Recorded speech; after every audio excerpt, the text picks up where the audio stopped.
Selamat pagi, Jess. Komen ini saya reply ya. Tidak bicara tentang kesehatan dulu, bicara masalah ini dulu yang bersambung terus dari konten saya yang ditonton 1.800.000 orang lebih. Nah, berkembang message-nya ya, komen-komennya, beberapa saya replay dengan video. Nah, sampai satu komen yang seperti ini. Kenapa IQ manusia kok beda-beda ya, Pak?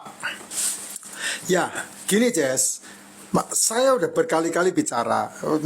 Masalahnya ini cuma 9 menit nih. Ya, saya udah berkali-kali bicara.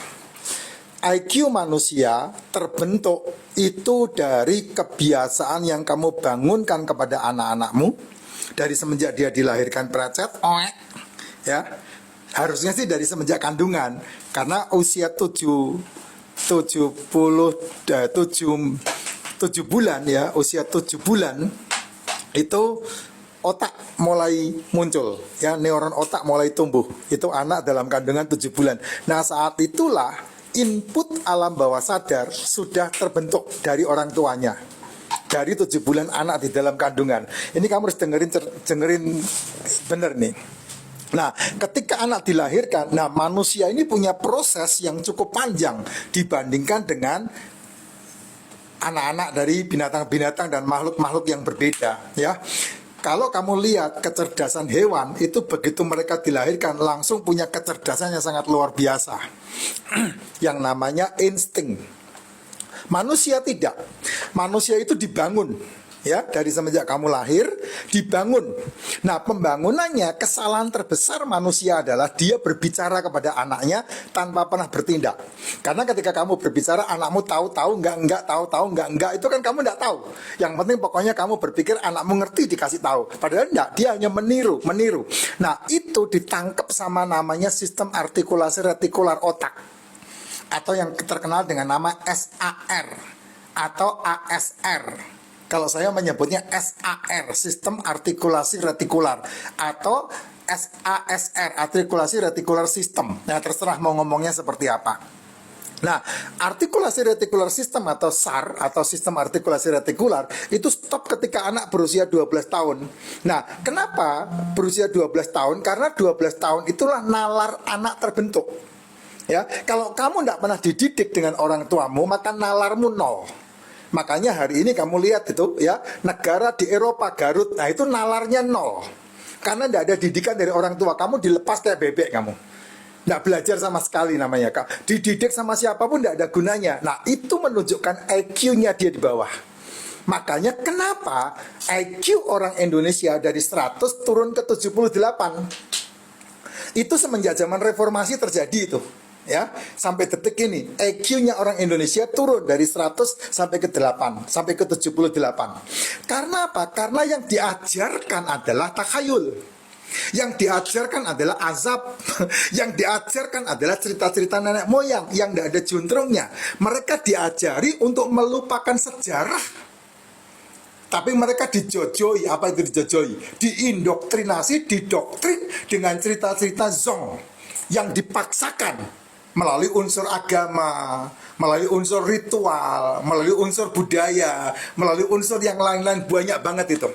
Nah, kamu kalau doyan dengan Indosiar, nah itu kamu IQ-nya turun jadi 78.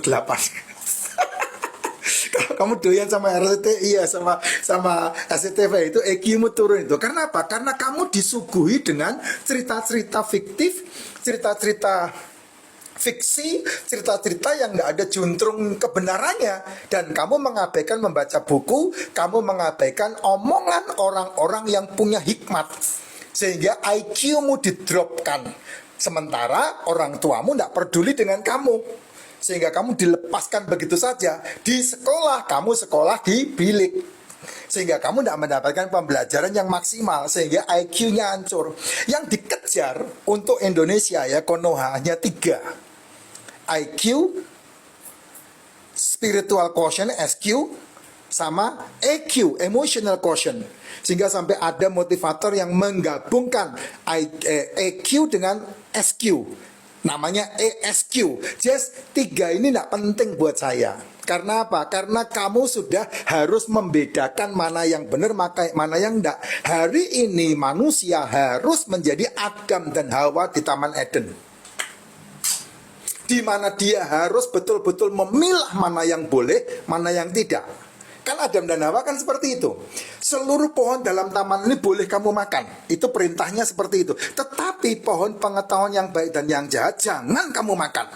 Jadi ada perintah yang boleh dan ada perintah yang tidak boleh. Nah, itu membutuhkan nalar yang namanya IQ. IQ. Dan IQ itu 80% didikannya dari orang tuamu. Nah, kalau orang tuamu tidak mendidik, maka kamu tidak punya IQ. Karena itu bicara masalah nalar. Nalar itu adalah 80%-nya ada di alam bawah sadar. Sehingga kamu boleh memikirkan banyak hal. EQ itu sekemudian. Kalau alam bawah sadarmu lemah, nah EQ-nya, emotional quotient-nya pasti lemah. Spiritualnya pasti lemah. Itulah sebabnya hari ini kalau kamu membaca berita, orang yang mengaku dirinya spiritual makan murid-muridnya sendiri. Orang yang mengaku dirinya spiritual menghamili anak umur-umur belasan tahun. Orang yang mengaku dirinya spiritual, muridnya diembat sendiri. Kenapa? Ya karena EQ itu, SQ itu, IQ-nya dasarnya tidak ada. Lah bagaimana bisa SQ, spiritual sama emosional? Nggak ada, Jess. Kalau saya dari kecil anak-anak saya latih untuk memperhatikan will, kemauannya. Kamu ingin apa? Kamu mau apa? Tujuanmu apa? Will. Nah, setelah willnya kebentuk, maka hantam dengan P, potensialnya dimunculkan.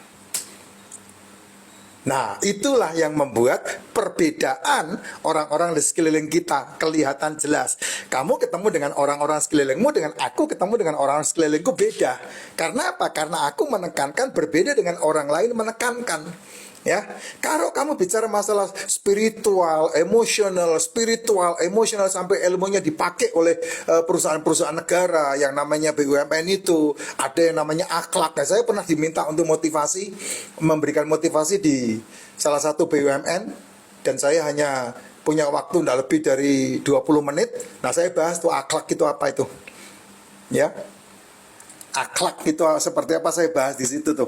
Itu waktu itu kejadian di Bogor. Ya, itu kan bicara masalah spiritual quotient sama emotional quotient, pengembangannya ke akhlak. Satu orang yang membuat itu tetap korupsi, Jess. Mau spiritualmu kayak apa? Mau korupsi tetap korupsi. Ya, mau emosionalnya kayak apa? Tetap aja enggak ada pengaruh. Korupsi tetap korupsi. Enggak ada aling-aling itu. Karena apa? Karena kamu tidak pernah bisa mempengaruhi lingkunganmu. Lingkunganmu lah yang mempengaruhi kamu. Sehingga kamu terseret di sana, spiritualmu model apapun. Nah, oleh sebab itu kembalilah ke dirimu. Bagaimana kamu mau menempatkan diri, bentengi dirimu dengan keinginanmu, kemauanmu, potensi dalam dirimu, sehingga kamu bisa memisahkan. Saya menjadi orang, saya tidak pernah berani atau mengambil haknya orang. Saya tidak mau. Karena apa? Karena sekali saya mengambil haknya orang, saya yang kena masalah. Karena apa? Ada hukum yang kamu tidak pernah pahami, yang sulit benar dipahami, bahkan dirumuskan, namanya hukum tabur tuai. Dalam hukum besinya, 12 hukum alam itu, hukum besinya adalah sebab akibat. Nah, IQ ini, itu pondasi. IQ ini pondasi. Kamu tidak punya IQ bagus, kamu tidak punya nalar. Sehingga semuanya ngaco. Nah, itu kayak model anak-anak sekolah yang hari ini ditanya MPR singkatannya apa, nggak ngerti. Nah, itu IQ-nya jongkok itu. Ya, negara Eropa Garut itu jongkok IQ-nya. Wah, parah banget itu, Jess. Itu parah banget. Itu kan pembelajaran dasar. Di rumah pasti diajari. Lagu Indonesia Raya nggak bisa walaupun jadi menteri. Maju tak gentar nggak bisa walaupun jadi gubernur. Itu IQ-nya jongkok itu. Apalagi kamu agung-agungkan dengan latar belakang spiritual. Bocah kata orang Cina. Tidak ada gunanya. Ya, nah kamu dengerin omongan saya ini detail, kamu baru bisa memahami. Ini kan saya tidak menyebutkan siapapun di sekeliling kita. Saya hanya menyebutkan runtutannya dari IQ, EQ, SQ, matikan, ganti PQ dan WQ, will quotient dan potential quotient.